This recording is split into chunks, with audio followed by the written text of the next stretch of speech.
Welcome to the Press Box. I'm Brody Heidemann, joined alongside my co-host Easton Leahy.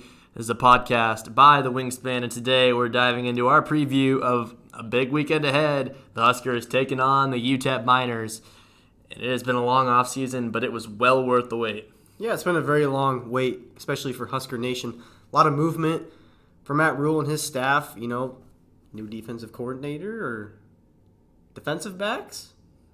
I don't know. It was defensive back. It was John Butler taking over Evan Cooper's role at defensive back. Kind of a not last-minute change, but I think it was back in July when all of a sudden... It was a very random switch. Yeah, Evan Cooper announced he was resigning, and then a day later, John Butler was announced as the new defensive backs coach. It was kind of random and out of nowhere, but it has been a crazy offseason. But now we have this weekend upon us against UTEP, and let's dive into UTEP. First-year head coach Scotty Walden, he is coming over from Austin Peay.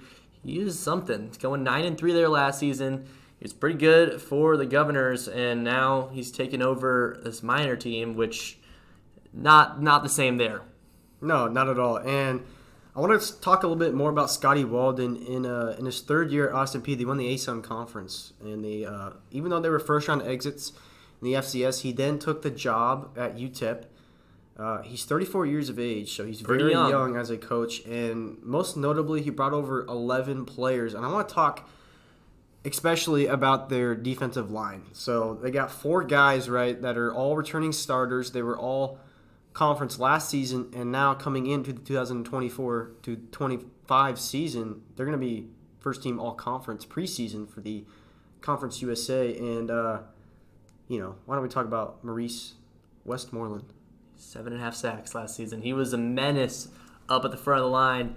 And expect to see a lot from him this weekend, and especially up against an offensive line with Nebraska that they're experienced, but they also have a lot of injuries.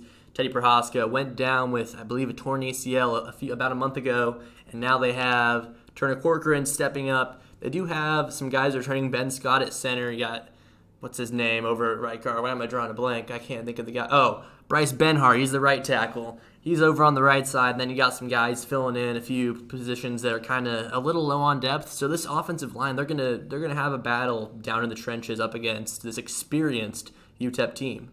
Yeah, and just one more thing about UTEP's defense: 30.5 points on average given up a game, with a 27.5 Las Vegas line in favor of the Cornhuskers.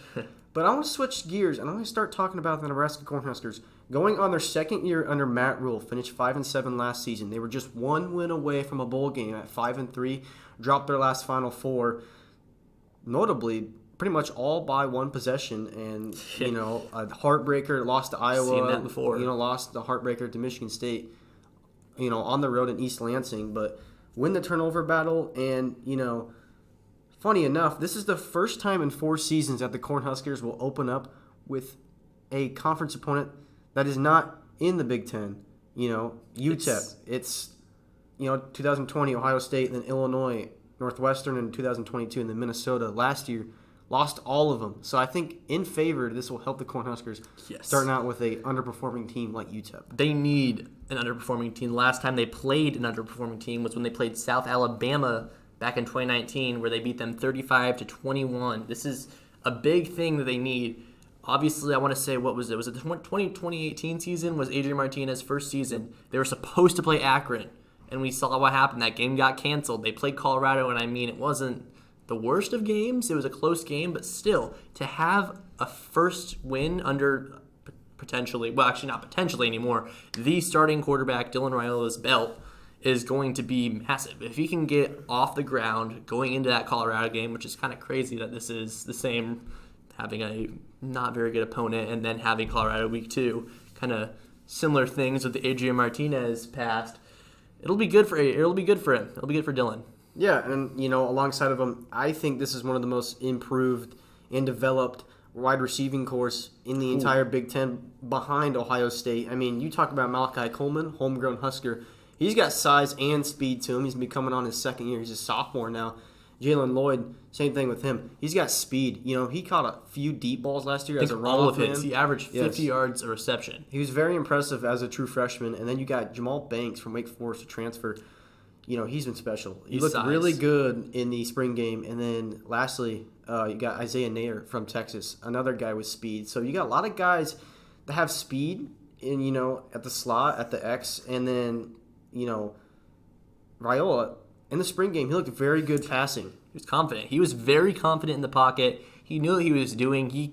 When he wants to throw it deep, he will throw it deep. And as a true freshman to have that ability, I don't think we saw much of that last year with Heinrich Hartberg back at quarterback. So if we can get some of those deep plays down the field, being able to take the top off the defense, that is massive for the Huskers. But let's transition to the backfield. A lot of question marks. They released the first depth chart of the season. 3 oars in the backfield: Ramir Johnson, Emmett Johnson, and Gabe Irvin, all oars. There's not a single one of them that is a solidified starter. It's all going to be maybe situation-based, or who's going to be, we'll see who is the first one out in the field, obviously, which I still think it's going to be Emmett Johnson, but we'll see what happens on Saturday. Yeah, Emmett Johnson looked very impressive, especially in that Purdue game.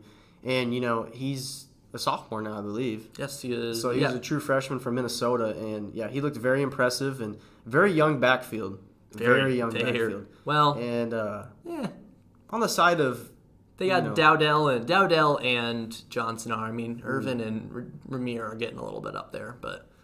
Yeah, so, the impressiveness of UTEP's defensive line is in jeopardy because do we go with the run game early and establish it, or do we go, with the deep ball and pass it over the top with their speed? But, I think a lot of questions, and especially online, in Husker Nation, is will we, test the waters earlier, or do we go right at UTEP? I think we need to go right at UTEP. You got a college quarterback who's making his college debut as a true freshman. They need to. And then next week you got Colorado, and the fans are wondering, do you hide all your pebbles and you not show Colorado what you got? No, I think you go right at UTEP.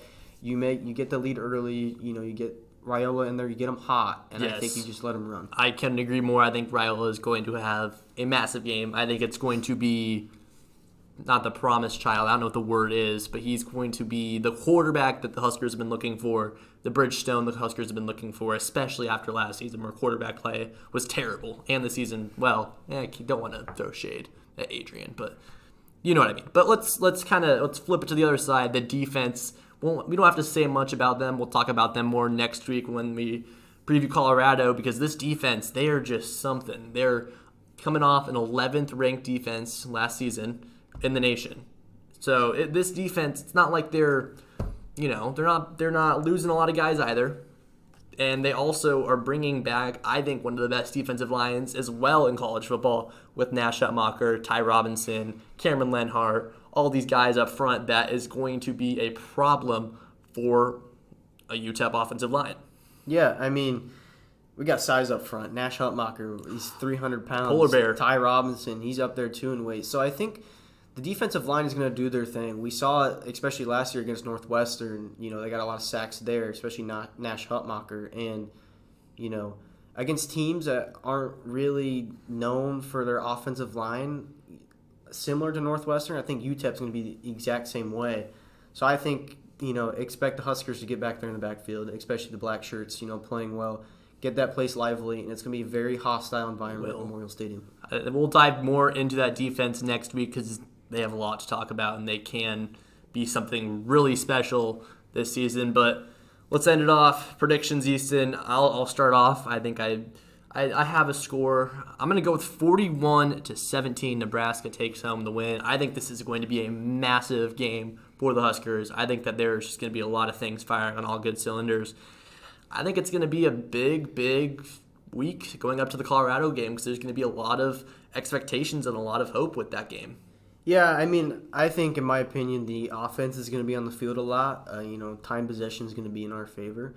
So I'm going to go 47-21. I feel like the defense is going to give up 21 points. That, however, will not cover Las Vegas's line in favor of the Huskers. So I don't know. It'll be very interesting to see how the game plan works. Do we establish the run early? Do we pass the ball? Mm-hmm. Especially, how good is this UTEP defensive line that they've been talking about? I agree with you, Easton. Thanks for tuning in today. This has been the Press Box with Brody, Heidemann, and Easton by the Wingspan. We will see you next week when the Huskers take on Colorado.